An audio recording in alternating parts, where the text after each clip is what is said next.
Welcome to another episode of Preparing for the Unexpected. I'm your host, Alex Fullick, and as always, we like to talk about things related to business continuity, disaster planning, COVID, resilience, emergency management, anything that helps you or your organization or your community prepare for, respond to, and overcome adverse situations. Some of you may want us to talk about a specific topic on the show. So if you'd like to be a guest, please feel free to reach out. You can find me on LinkedIn. I'm the only Alex Fullick on LinkedIn. And there's a link in the video description down below that you can click on and you can reach me and send me a note through there. And we'll see about getting you on the show or finding someone to come on the show and talk about the topic you would like us to touch on. If you've listened to the show, especially recently, you may recognize my guest. Believe it or not, we actually spoke 2 days ago, but this video is airing about a week apart. But we had such a great chat on our first talk that I'm glad that I'm going to be speaking with our guest again today. I want to welcome back to the show, Daman Sood. Daman, welcome back. Good morning. Thank you very much, Alex. Now, funny enough, and I've kept it in our first video, today's topic is from risk and BCM to resilience. And at the end of our last video, we actually started to get into that topic, funny enough. And I had to put the brakes on because I knew that, no, we got another show to talk about that one. But I'm glad to have you back. Last week's show was really great. Thank you. Lots of interesting information and different perspectives on things, which I thought was really interesting. So today, from risk to BCM to resilience, I'm really interested in getting your perspective on some of this stuff. And it's only been a week. I'm sure people know who you are from our last video now, so we'll skip all that introduction part because we've just done that. So let's dive right into this topic because you were so eager to talk about it last time. So I know you're good. You just want to get into it today. Let's start off with the first obvious question. How do you define resilience? And that includes individual, organizational, and operational. How do you define it? Okay. Thanks, Alex. I tend to keep things simple in life. I'm not against complexity, but I like simplicity. So simply, I'll say resilience to me is resisting. While I understand if you go to official definitions, today we are expecting to be doing a little more, little better after a disaster or a crisis. So to me, I'm repeating kind of a resistance. So not resistance to every good, especially we will not resist to good, but resistance to any negative change that's coming up or impacting us. If I think of the organization, then I would like to draw a hut with 20 boxes or 20 bricks, if you want to say. I'm building an organization. Each box is the unit, a unit or a department of the organization. So all put together, those today seem to be becoming about 20. So I put these 20 into a box, shake well, and what comes out of this is organizational resilience. And those 20 boxes, some are quite obvious. BCM, risk, crisis, ITDR, information security, cyber security, etc. 7, 8 come to mind easily. But today I say these are not 8, these are about 20. Starting from the beginning, the day an organization is born to the death, it is closed. Anything and everything that is happening or happens in the organization is part of organizational resilience. Personally, I wouldn't like to differentiate between operational resilience and organizational resilience, but I understand the world or some people tend to say, we start from BCM. A bigger picture is operational resilience. So BCM is part of operational resilience and operational resilience is part of organizational resilience. So that is the biggest umbrella to me, organizational resilience. And if I have to give my simple definition, because I'm saying 20 domains or disciplines put together in the organization, the definition could be very long then. So I have developed my own definition and I say risk managing, learning, and continually improving organization is a resilient organization.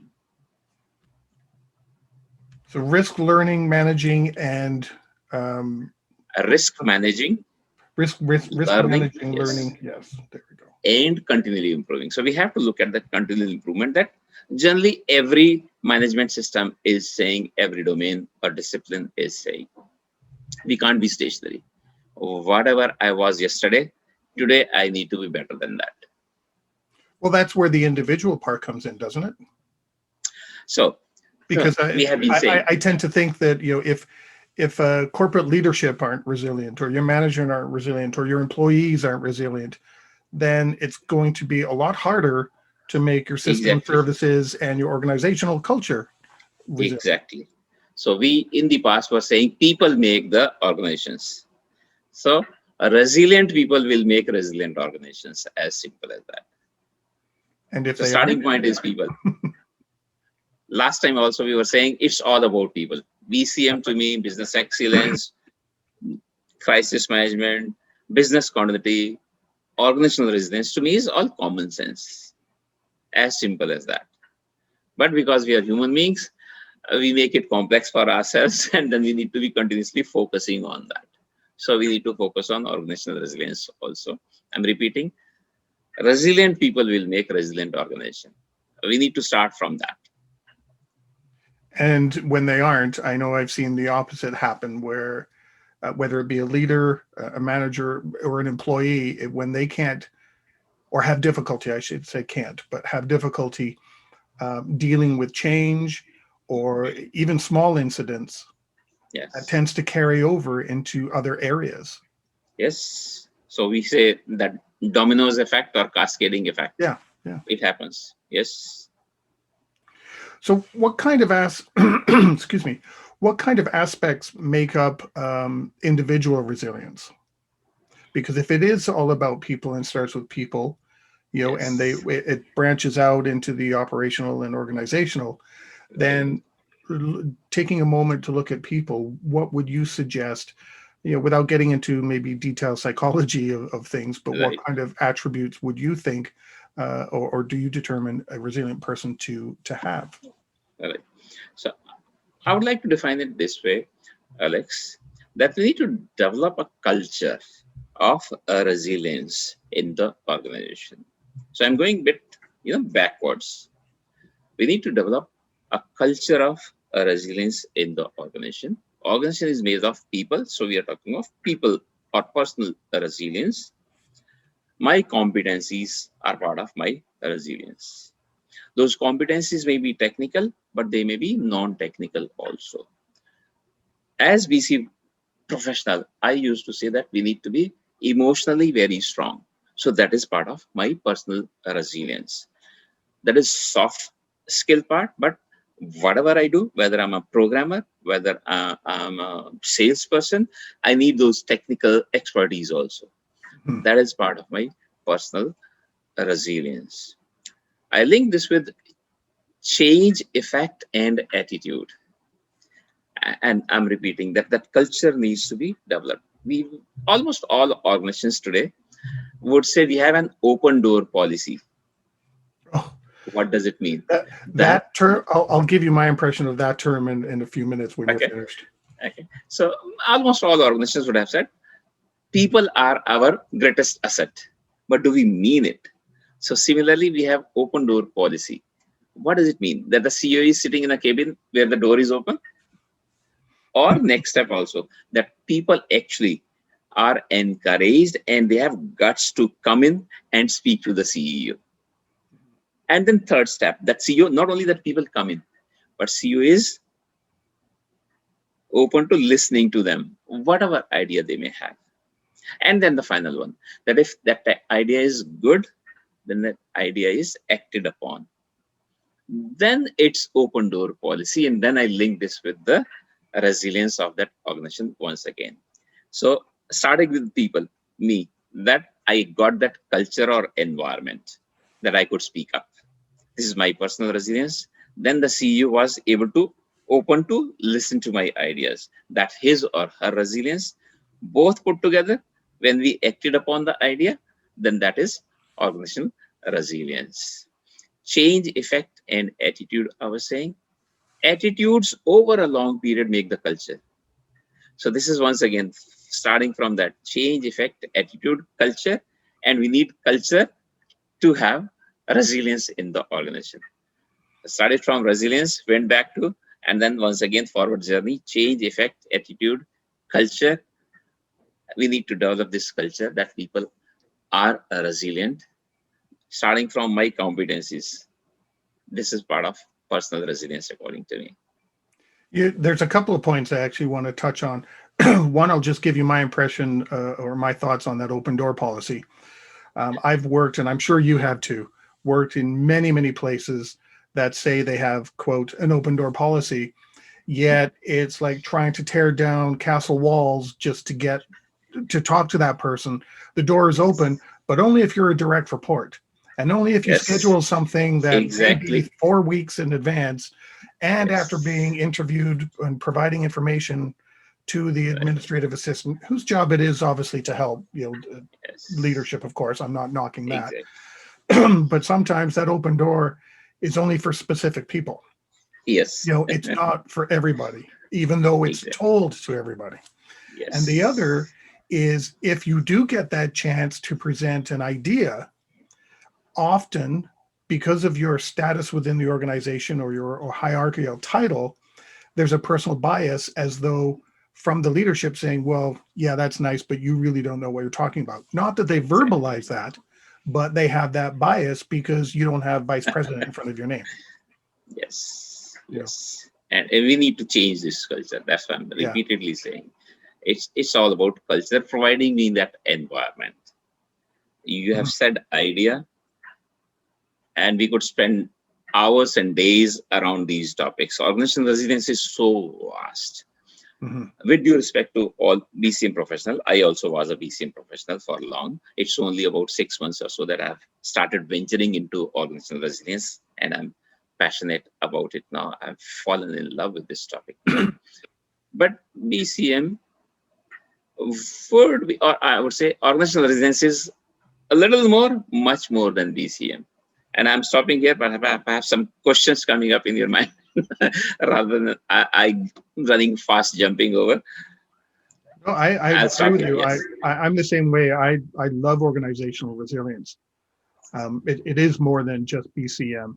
And yesterday, as I was going through and putting our first video together for airing, I Right. remembered something that a colleague of mine, David, Yes. and I did many, many, many years ago in my last full time before I became self employed, my own company and all that.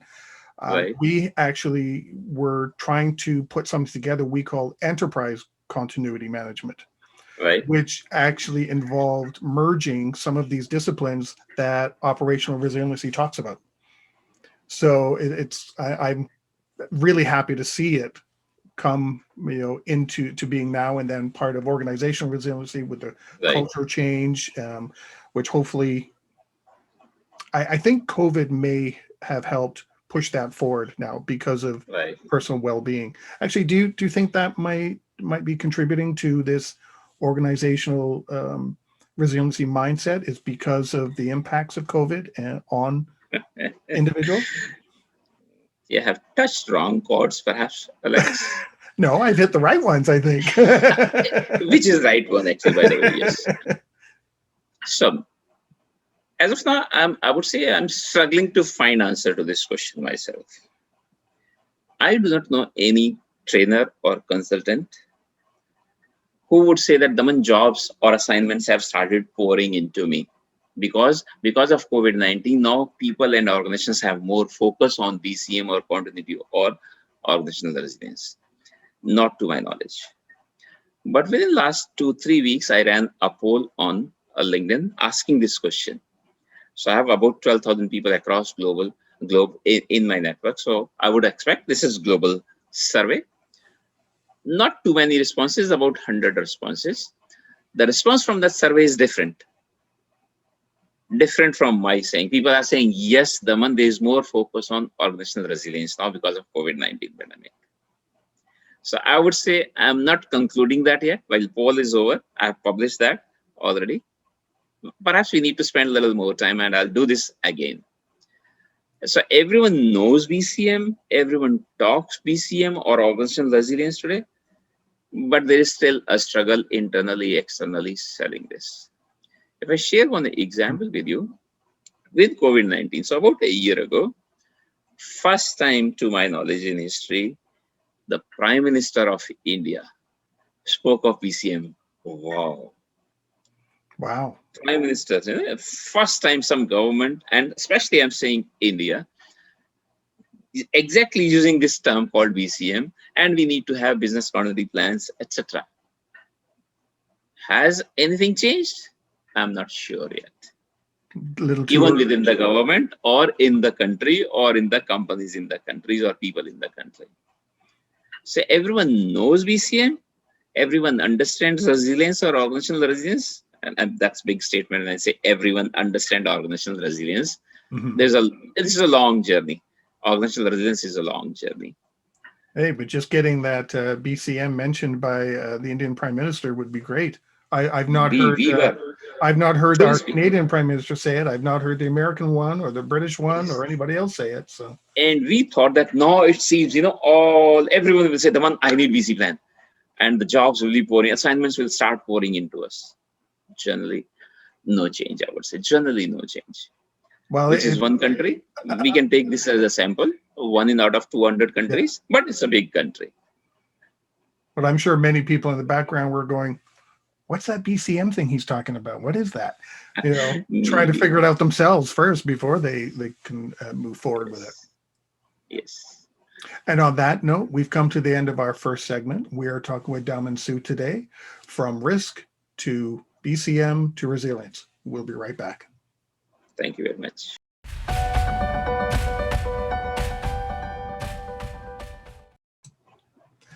Welcome back. Today we are talking once again with Daman Sood, from risk to business continuity to resilience.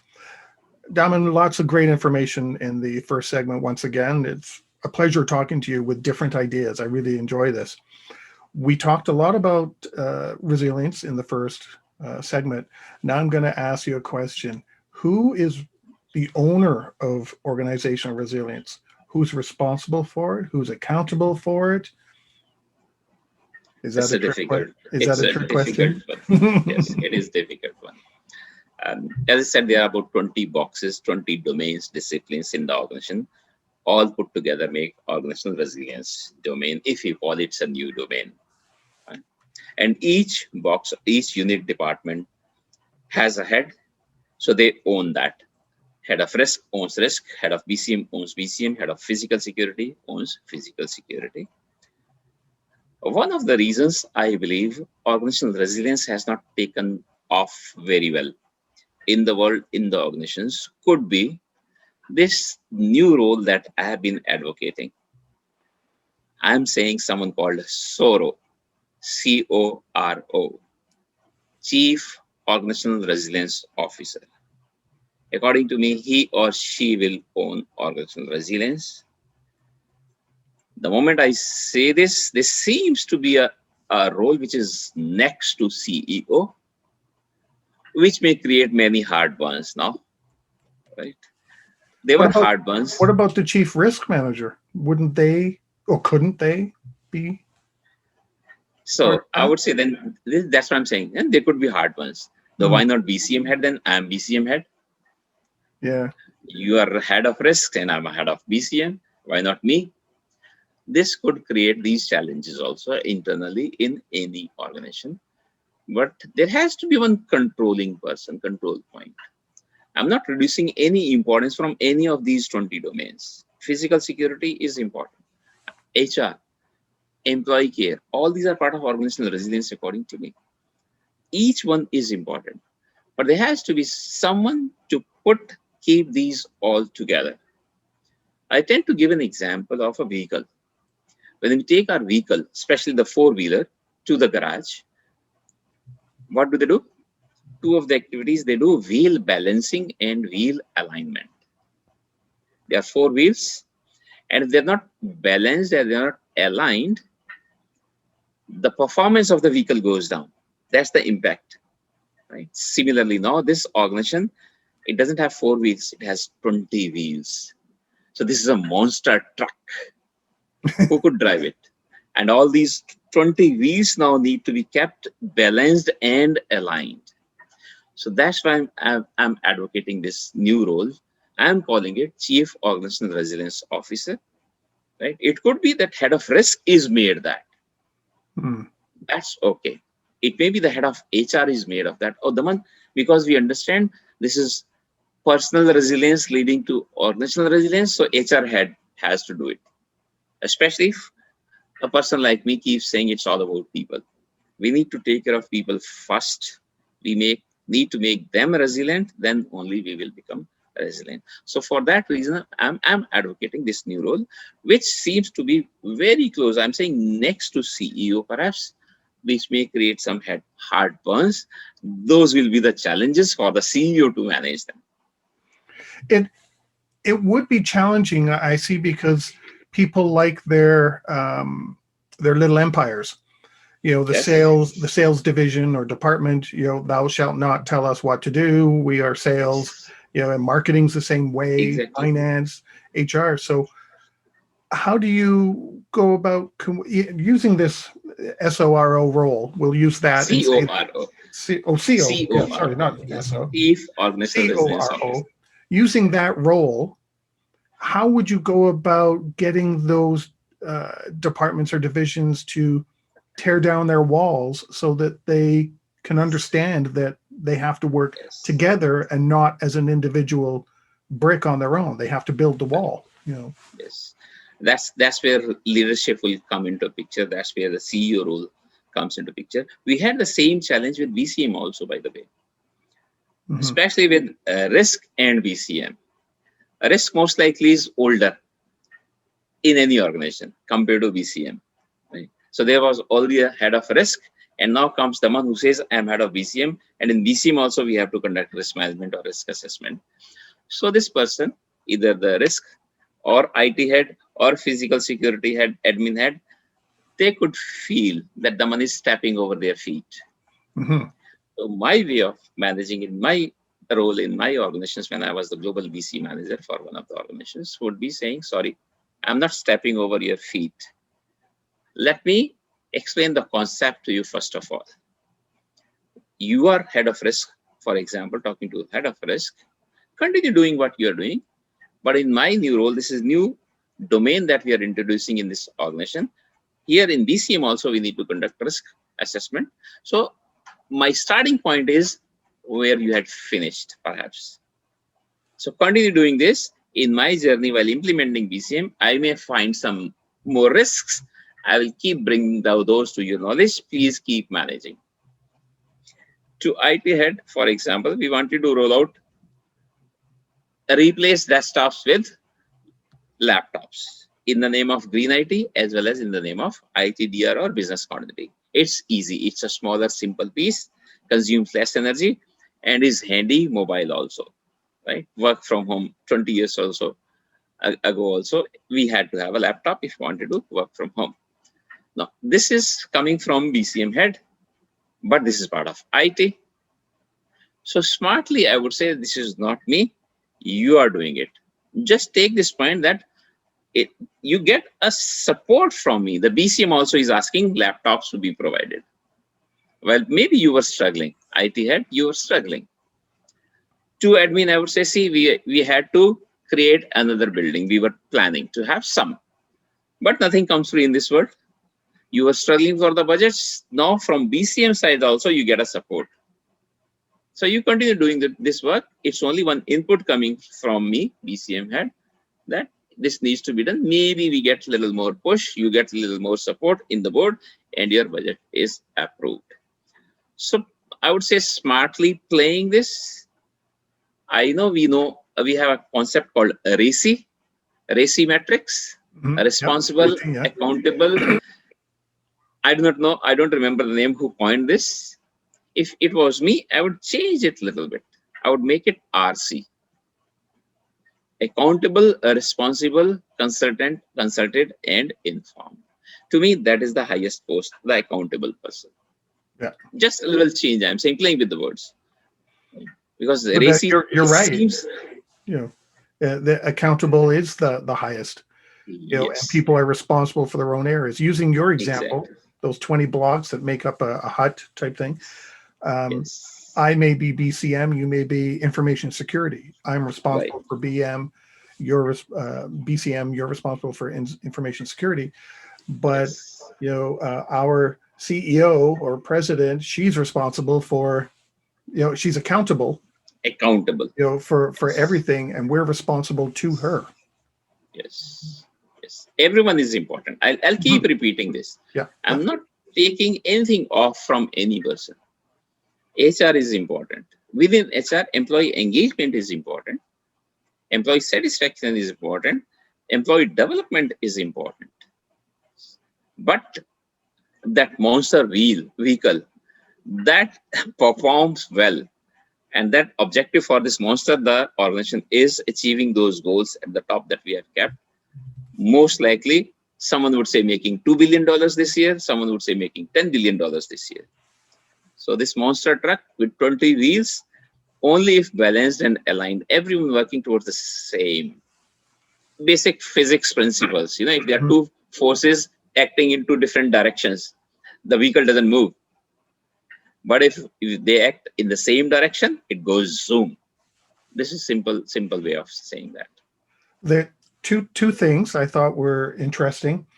Um, as you were talking about BCM and risk, it's obvious the two can complement each other. They don't have to work in Exactly. isolation. No, there is no struggle. They complement each other. Yes, I agree fully with that.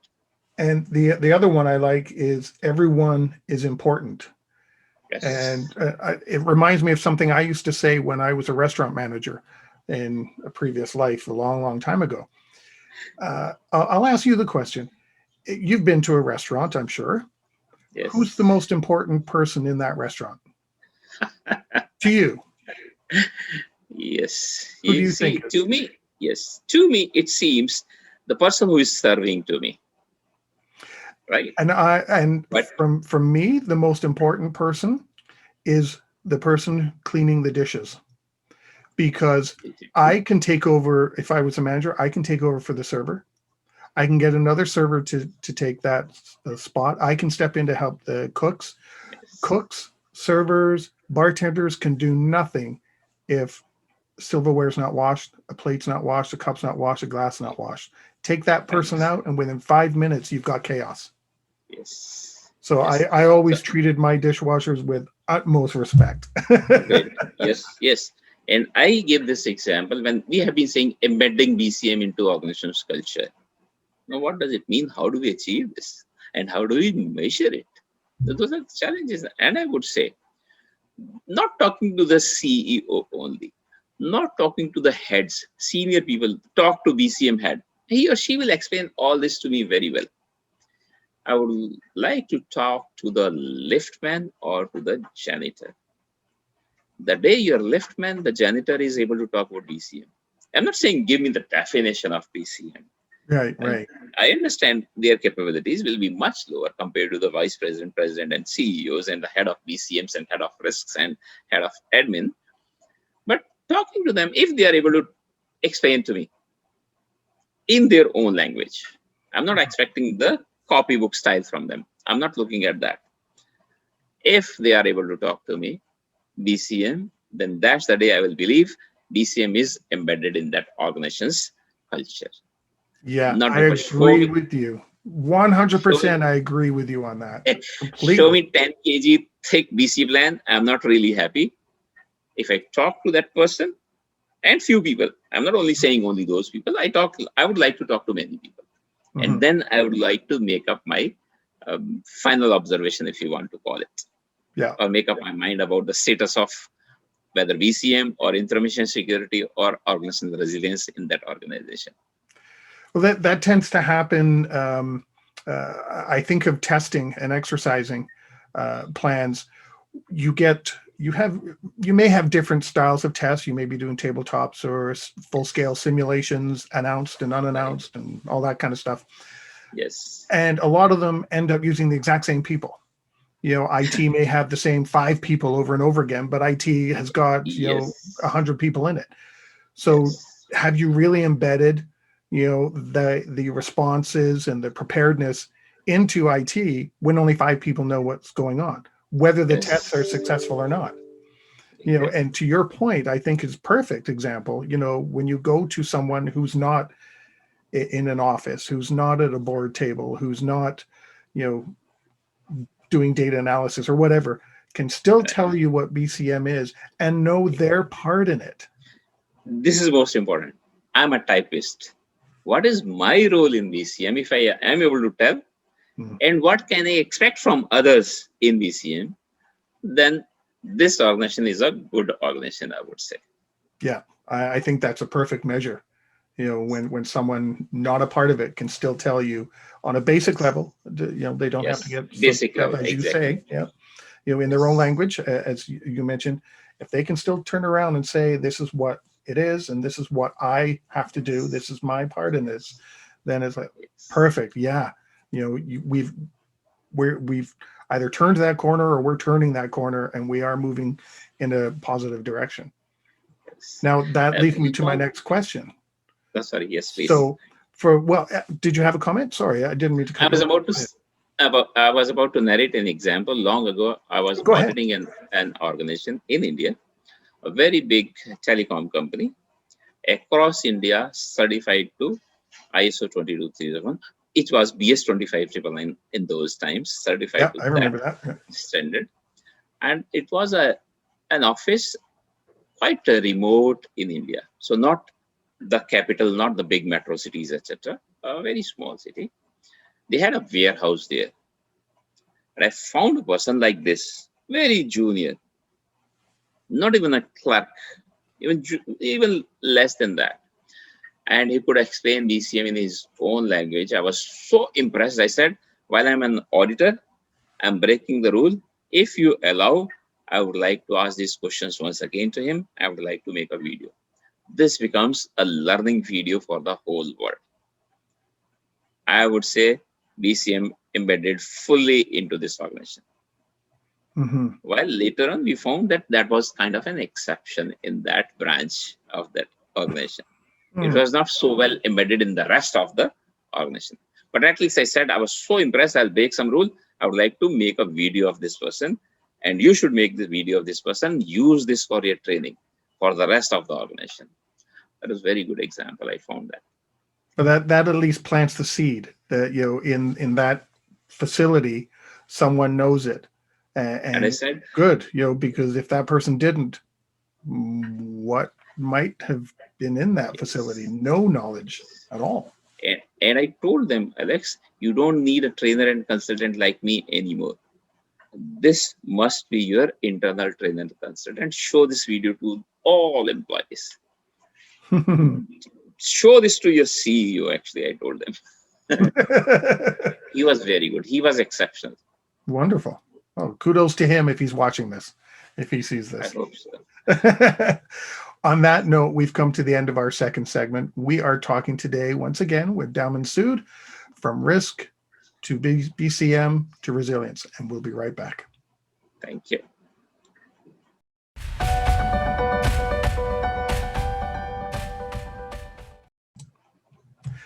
Welcome back. Today we are talking with Daman Sood, and we are talking about risk to BCM to resilience.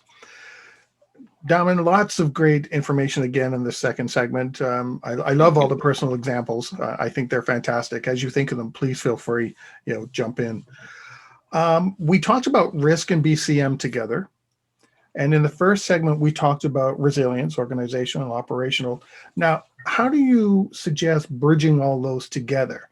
Because as our topic today is risk to BCM to resilience, how do we bridge all three of those together? So I said earlier and I'll repeat, very easy to say, whether we say BCM or ITDR or information security, cyber security, or resilience and organizational resilience. It's difficult to do. First point is to have focus. If you want to implement, it should be on paper. So there should be a plan. And we need to change mindsets, or we need to create this culture, a resilience culture. There are 20 domains roughly, all put together. They work for the organization. Start from the vision, mission, and values. And that's what I like about organizational resilience. Once again, with due respect to the old domains, including BCM, also, we all were BCM professionals before we became resilience professionals. So, not taking anything away from them. But this innovation, collaboration, participation, empowerment wouldn't have been talked so much in BCM. True. Culture was talked there, but not empowerment, collaboration, etc., etc. So this is how I say this is a little more than BCM, much more than BCM. So we need to create these mindsets. Start to me, organizational resilience is directly linked with the VMB, vision, mission, values of the company, and then take care of employees, take care of all relevant interested parties, take care of customers, live to your commitments, which may be legal, regulatory, or contractuals. And then we will see when we are doing this, we'll find a risk and VCM in this journey. My journey is organizational resilience, but I'll keep finding these friends over the journey. They'll keep helping me, and they are friends. I'm repeating that once again. This is the mindset we have to create rather than a mindset of friction, which is expected. It's a new program. This needs to be run as a change, big, maybe the biggest change program in the organization. Then we will be successful. I'm saying this is a journey of transformation. You could be changing not just mindsets, using your word, excuse me, but you could be changing processes and systems, Yes, especially if you're trying to break down those side walls in I a agree. silo. So Yes, that I agree. I'll use risk and BCM again. If they're going to work Yes, together, they may have a process where one identifies a risk and has a process to be able to transfer that over to BCM right. to action, or the other way around. Whatever Yes, happens. So they have to work together to break things down, which could exactly. maybe create some innovation too. Yes. Innovation. See, in BCM, perhaps we wouldn't have talked about innovation, but in organizational resilience, we talk about this. Hmm. As simple as that, we discussed idea, that open door policy. I have some idea, CEO sitting in the cabin with door open, but can I move in? Can I talk in? Is it respected? Even if not necessarily acted upon, but at least listen to me, evaluate. No, this idea is not. We wouldn't like to implement that. It's okay. Yeah, but at least someone listened to me. You know, Yes. I think And one of ideas can lead us to innovation, mhm. and that is part of organizational resilience. One of the things that I found over the years, and maybe you have too, is with BCM professionals specifically, because BCM often was put on the back burner, and I don't want to use the word ignored, but not highly prioritized. Yes. um, We know this is then practical, this is a fact. yeah, then what I found is a lot of BCM professionals didn't get out there, and go meet all these different people. They just sent emails or questionnaires or a link to an application so that that person has to fill out, and didn't really get engaged with other areas. I think with from moving from risk to BCM to resilience, that Right. BCM people now need to also get more engaged with the organization and understand it. At Yes. least that's what I'm getting Yes. from you. Am I Yes. on the right Yes. road? Exactly. Yes. Exactly that way. So I'm not sure whether you have that question in under your sleeves, and am I jumping the gun? But when we would have talked so much in any organization, that maybe after some time this question is going to come up. All right, Daman, nothing comes free in this world, you told us. So organizational resilience is not free. Yes, it's not free. We need to invest time, money, and effort. All three. Only money is not good, which used to happen in some organizations for BCM also. Okay, Daman, you have this budget, but I am the top management. I have washed off my hands. It wouldn't be successful. So all three, time, money, and effort, all three are required. And when we are spending time, money, and effort, then we need to look at the effectiveness. So, Daman, where do we stand?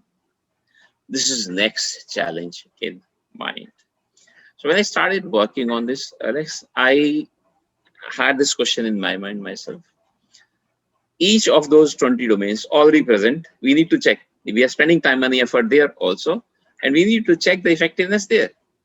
So put all together, this is the effectiveness of organizational resilience. I have started developing. It's about 99% complete, but not 100%. I'm not satisfied with it. An assessment tool for organizational resilience effectiveness. And there are about 100 parameters there.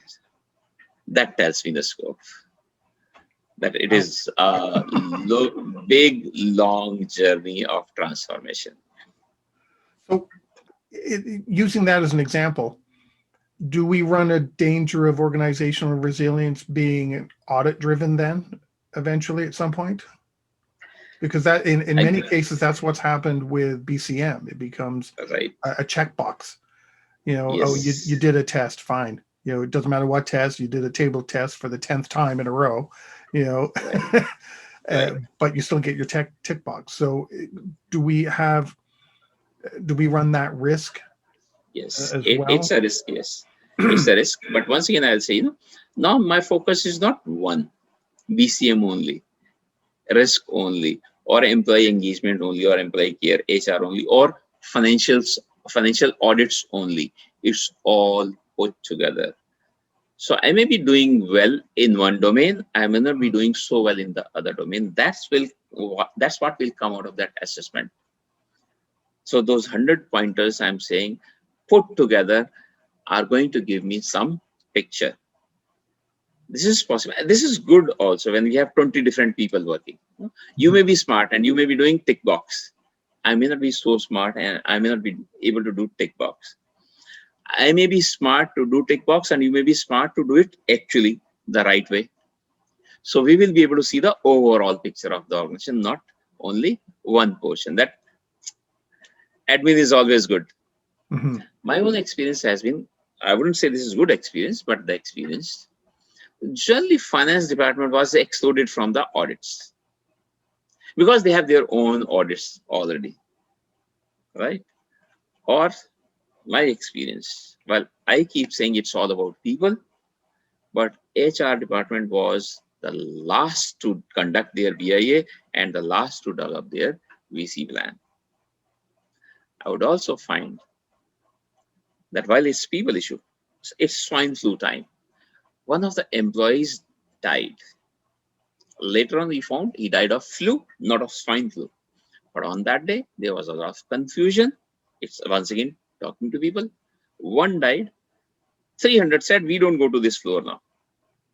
It's kind of civil and that is kind of strike. Looking at 300, 3,000 said, we don't go into all 10 floors of this building because there was a case of swine flu and at that time it was spreading from person to person, just like COVID-19 now. People approached me, the global VC manager, and in the whole management of the situation, we didn't find the HR head there, which is not a good example according to me. Right? So what I'm saying is one may be smart, one may not be so smart. In this, through this assessment that I'm attempting to develop, I'm not looking at one portion. If there is some weakness, but there may be some strong point also, there may be some strength also. Or Mm-hmm. if there is strength in one department, maybe some other department will have some improvements to be made. I'm attempting that picture is coming out of that tool. So So it's we an really, overall impression. so we really need some proper metrics to measure I'm attempting that, organizational yes. resilience, We need, operational resilience. exactly. Just like we do with well, risk and finance does it, and I We need to know do that. sales has it too. How much is in the pipeline, how much have we sold, and Yes, how much prospects, et exactly. cetera, right? So, Yes, yes. and we have to do Because we need to look at the effectiveness for sure. that. When we are spending time, money, and effort, we need to look at the results. We need to look at the effectiveness. So yes, some kind of metrics. I'm attempting to do that. Yes. Oh, that'd be interesting to see. We're down to our last 5 minutes. So, my last question for you, well, my second last question for you. Okay. What are some of the things that an organization can do now to start moving in that risk to BCM to resilience direction? If they're standing still right now, what are some of the small steps they could take right now? My suggestion is to start from basics or go back to basics. Go back to, we say, let's go back to the board. To me, organizational resilience is common sense. If I'm doing what I'm supposed to, that is common sense, isn't it? I need to take care of people. I need to take care of customers. I must live to my commitments, whether contractual, legal, or otherwise. They are moral commitments also. This is common sense. So if I'm doing what I'm supposed to do, I'm a resilient as a person, as an organization. So start from that. Start from the VMB. What we do is, I've found, Alex, really, as of now, I may be able to name only 2 organizations in this category. What I'm saying is, almost everyone, just like open door policy, almost every organization has published on their website our values, vision, mission, and values. Anyone and everyone generally will say honesty is one of the values. Customer care, employee care is one of another 2 values. What does it mean? I found only 2 companies who define the meaning of.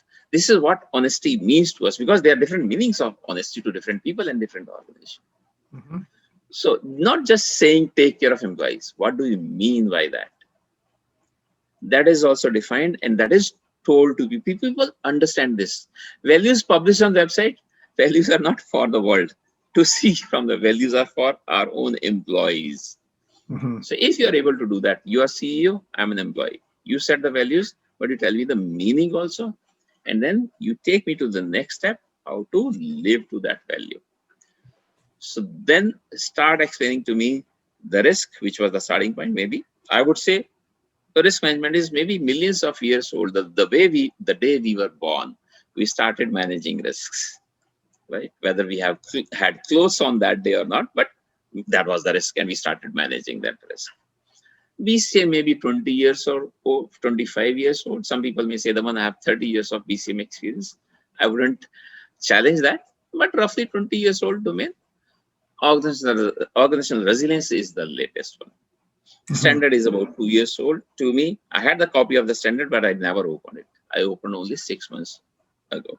And then I have started going deep into that. So those are the steps. Take small steps. Start from basic. And then keep growing, keep increasing. We need to talk to the people and create that environment culture. We have already touched upon that. Not just saying it, Right. but meaning it. I just had one quick comment. You mentioned, the vision and mission statements and things like that, going back to basics, which I understand.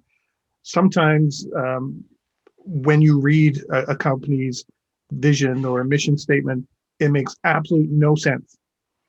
You just read it and go, that just sounds like gobbledygook. I have no idea what it means. And I like what you said, is to take that and define exactly what it means so people understand what it means. And that's going Yes. back to basics. It may sound good in a bunch of C-suite individuals, on the golf course making this up. Yes. Oh, that sounds great. They know what they're Yes. talking about.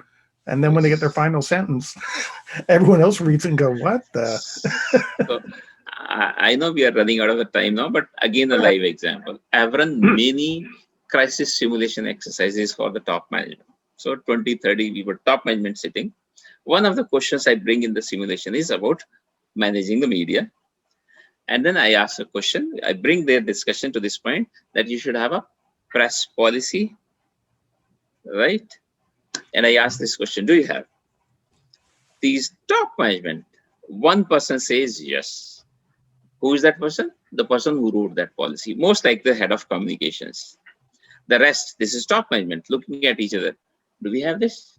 Do we have this? Do we have this? So Or if what that's is the it? yes, if that's the scene in the boardroom with the top management, then we think of the remaining 100,000, or some organizations have millions of employees also. Yeah, they're not going to know either. Yes. My last question for you is, because we have reached the end of our show, do you have any final thoughts on risk to BCM to resilience?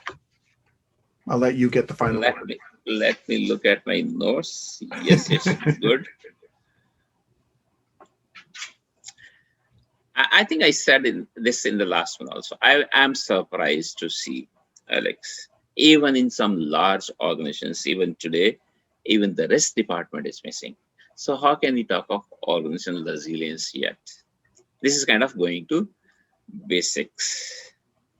We need to move from risk to BCM to resilience, organizational resilience, but not disrespecting them. We need to take them together. Thinking of this monster truck with 20 wheels need to be balanced and need to be kept aligned. And we need to learn the art of balancing this and alignment. This is not easy. I'm not saying this is an easy task. I'm repeating, organizational resilience is a journey of transformation, according to me. We can look at the butterfly. End product is we are looking at the butterfly, but the starting point is that small egg. And we can look at that cycle. How does it happen? How long does it take? This is how this is a cycle journey of transformation. We need to walk this journey together. No one can do it alone. And I think that's a perfect way to end this show. Daman, thank you very much again for your insights, excuse me, and all your examples. I really like those. I've really enjoyed this topic and your perspective on organizational resilience and resilience in general and risk and BCM and how they work together. I've really enjoyed it. So thank you very much. Thank you very much. I'm happy. And I'm glad you reached out because, like I say at the beginning of the show, if you want something us to talk about or be a guest, well, Daman heard me and he did. And this is a very small, quick example, Alex. I'm not talking about me, but I'm giving this example. This is an opportunity. You said, I found it somehow. I can't recollect how did I find you. But then I wrote to you. This is taking initiative. You responded, and this is how it has happened today. Yeah. To me, this is part of organizational resilience. Taking initiative and taking opportunities or materializing or benefiting from those opportunities. And it wouldn't be possible only with me or only with you. That's Two right. Together only could do this. That's right. I have an open door. I like that. Yes, I like that. Thanks very much, Daman. I really appreciated your time and expertise. I know we're probably going to chat as soon as we end this video here for a few more minutes yet. So I really appreciate it. And hopefully we can get you back for maybe a third show in the future as well. I'll be happy. You never know. And I know you've probably got lots more to say on a few other subjects. So thank you very much once again. And to everybody who's out there watching and listening, stay prepared, everybody. Thank you. Bye-bye. If you liked that video, thumbs up. If you didn't like that video, thumbs down. But leave a message and let me know what your thoughts are. If you'd like to be a guest on the show to talk about something related to business continuity, disaster management, COVID, personal well-being, anything that's relatable to those subjects, you can reach me through my LinkedIn profile, which is in the video description. And of course, don't forget to subscribe. In the meantime, stay prepared, everybody.